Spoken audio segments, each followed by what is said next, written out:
அந்த பள்ளம் ஏன் தோன்றீங்க பள்ளத்தை ஏன் வண்டி இப்ப செய்யறாச்சு ஒவ்வொரு வண்டியும் சேதராகுது ஒவ்வொரு மனுஷனுக்கும் அடிப்பாடு இந்த பள்ளம் தான் காரணம் வண்டி இப்ப ரெடி பண்ணி தரணும் இல்ல நான் கவர்மெண்ட்டை சும்மா விட மாட்டேன் இப்ப கூட போடலன்னா என்ன இருக்கும் இப்ப கூட பேரிகார்டு போடலன்னா என்ன பண்ணுது போலீஸ் அறிவியல போலீஸ்க்கு பேரிகார்டு போடுங்கடா பேரிகார்டு போட்டு அந்த இடத்துல பாதுகாப்பு கொடுங்கடா பாதுகாப்பு கொடுங்கடா பேரிகார்டு போடுங்கடா. நான் பார்டர் தோட்டத்தில் தான் வசிக்கிறேன். நான் வந்து காலையில் ஒரு கஸ்டமரை வடபழனிலேருந்து ஏற்றிட்டு வந்தேன். சவேரால தான் இறக்குறதுக்காக அந்த ரோடு வழியாக நான் வந்தேன்.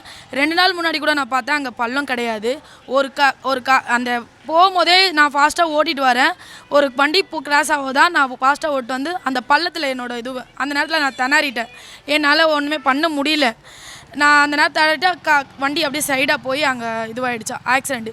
இந்த பள்ளத்தால் தான் எனக்கு ஆக்சிடெண்ட் ஆச்சு. வேறு எந்த ஒரு இதுவும் நான் பண்ணலை. பள்ளம் தான் பிரச்சனை. ஆமாம், என்னால் கண்ட்ரோல் பண்ண முடியல. பள்ளத்தில் அப்படியே விட்டுட்டேன். அது பெரிய பள்ளம், நான் கவனிக்கவே இல்லை அந்த பள்ளத்தை. அவ்வளோ ஃபாஸ்ட்டாக நான் ஓட்டிட்டு நான் வரேன். என்னென்னா விட்டுட்டு நான் போகணுன்னு சொல்லிவிட்டு அவ்வளோ ஃபாஸ்ட்டாக ஓட்டு வரேன். அந்த பள்ளம் இருக்குது. திடீர்னு பள்ளத்தை தோண்டி வச்சா நாங்கள் என்ன தெரியும்? இதுதான் ரோடு, பழகின ரோடுன்னு தெரியும். இந்த ரோட்டில் பள்ளம் இருக்காதுன்னு நினச்சி தான் நான் ஃபாஸ்ட்டாக போகிறேன். அந்த இடத்துல இன்றைக்கி பள்ளத்தை தோண்டி வச்சுருக்காங்க. இந்த இடத்துலையும் பள்ளம் தோண்டுவீங்களா? அதால் தான் எனக்கு காலையில் ஆக்சிடெண்ட் ஆச்சு. அதால் எனக்கு நதான தெரியல. எனக்கு அந்த நேரம் பிரேக்கும் அடிக்க முடியல. நான் எடுத்துகிட்டு போய் அந்த கம்பத்தில் மோதிட்டேன். நான் கஷ்டப்பட்டு நான் இன்றைக்கெலாம் கஷ்டப்பட்டு தான் ஆட்டோ ஓட்டுறேன். நான் நைட்டில் தான் ஓட்டுவேன். நான் அந்த நேரம் அந்த கஸ்டமரை இறக்கிட்டு நான் வீட்டுக்கு வர டைம் அது. அந்த நேரத்தில் அந்த பள்ளத்தால் எனக்கு காயெல்லாம் அடிபட்டுச்சு. ஆமாம், என்னோடய ஆட்டோ கண்ணாடி போயிடுச்சு, ஃபோர்க்கு போயிடுச்சு, எல்லாமே போயிடுச்சு. ஃபுல்லாக சேதாரம் என் ஆட்டோ. காயிலேருந்து என் ஆட்டோ அங்கேயே தான் நிற்கிது. எதுவுமே எந்த இதுவும் கிடையாது. போலீஸ்காரங்க வந்தாங்க, இன்சூரன்ஸ் கிளியர் பண்ணுறேன்றாங்க. எதுவுமே இல்லை. 20 நாள் 40 நாள் ஆகுன்றாங்க என் ஆட்டோக்கு. நான் அந்த 20 நாள் 40 நாளுக்கு எனக்கு யாருங்க பாப்பா சொல்லுங்கள்? எனக்கு என் ஹஸ்பண்ட் கிடையாது, எனக்கு எங்கள் வீட்டுக்கார் கிடையாது. என் 2 பிள்ளைங்க இருக்குது. 12 வருஷமாக ஹவுஸ் கீப்பிங் வேலைக்கு போய் குப்பை பொறுக்கி இன்றைக்கி நான் இந்த 1 வருஷம் ட்ரைனிங் போய் எல்லாமே ப்ராப்பராக இருந்து தான் இந்த ஆட்டோவை நான் எடுத்திருக்கேன். எல்லாம் ப்ராப்பராக என்கிட்ட எல்லாம் ப்ரூஃபும் இருக்குது. பள்ளத்தால் தான் இப்படி நடக்குது.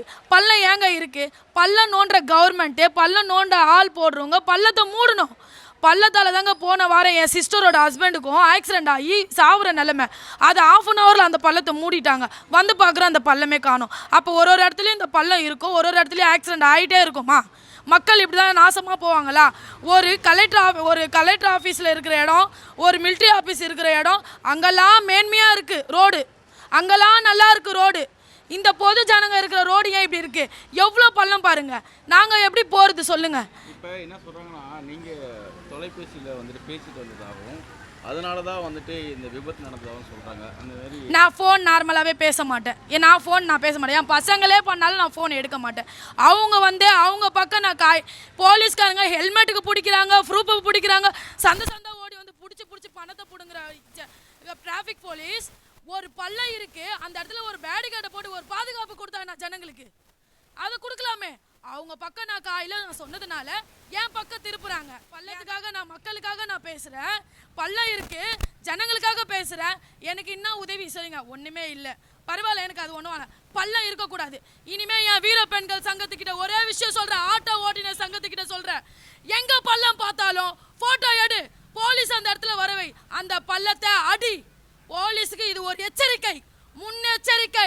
Last and first traffic police கிட்ட நான் சொல்ற ஒரே விஷயம், கவர்மெண்ட் என்ன பண்ணுது? உங்களுக்கு சம்பளம், மக்களை பாதுகாப்புறதுக்கு தான் போலீஸ்காரங்களுக்கு சம்பளம் கொடுக்குறாங்க. மக்கள் என்ன பண்றாங்கன்னு தான் சம்பளம் உங்களுக்கு கொடுக்குறாங்க. போலீஸ்காரங்க உண்மையா சொல்ல டிராஃபிக் போலீஸ் ரொம்ப ரொம்ப ரொம்ப ரொம்ப மோசம். இல்ல 2 வீலர் ஏன் சார்? நான் ஸ்ட்ரைட்டா வர 2 வீலர் எப்படி வரும் சார்? ரோடு வண்டி வருது, நீங்க பாருங்க சார். கரெக்டா நான் ஸ்ட்ரைட்டா வரேன், 2 வீலர் என் ஆப்போசிட்ல வந்துச்சா இல்ல இந்த ஆப்போசிட்ல வந்துச்சா? இல்லையே சார், நான் போற ரூட்ல பள்ளம் தான் சார் இருந்துச்சு. நான் பள்ளத்துல விட்டுட்டேன். பள்ளம் இருந்ததால பள்ளத்துல போயிடுச்சு வண்டி. என்னோட வாழ்வாதாரத்துக்கு நான் என்ன சொல்றது எனக்கு தெரியல சார். ஜனங்க பார்த்து கவர்மெண்ட் பார்த்து எனக்கு என்ன பண்ணுதோ இல்லை ஜனங்க பார்க்குது அதுங்க என்ன பண்ணுறாங்க எனக்கு ஒன்றும் வேணாம். என் ஆட்டோ ரெடி பண்ணி எனக்கு கொடுத்தா போதும் சார். நான் கஷ்டப்படுறேன். ஏன்னா நான் இன்றைக்கெலாம் எந்த கவர்மெண்ட் பண்ணதுக்கும் நான் ஆசைப்பட்டது இல்லை. இன்னி வரைக்கும் என் புருஷன் சேர்த்து 13 வருஷம் ஆகுது. என் கஷ்டத்தில் தான் நான் இப்போ வரைக்கும் வாழ்கிறேன். இப்பயும் என்னோட ஆட்டோ நம்பி தான் நான் வாழ்கிறேன். என் ஆட்டோவை ரெடி பண்ணி கொடுத்தாவே எனக்கு போதும். பள்ளம் இருக்குது, குழந்தைங்கள பார்த்து கூப்பிட்டு போங்க. பள்ளத்தை பார்த்தா ஒதுங்கி போங்க. உங்களால் முடிஞ்சது வண்டியை விட்டு இறங்கி அந்த பள்ளத்தில் கல்லை தூக்கி போடுங்க, இல்லை மண்ணை தூக்கி போட்டுட்டு போங்க. உங்களால் முடிஞ்ச. ஏன்னா போலீஸ்காரங்க பண்ண மாட்டாங்க.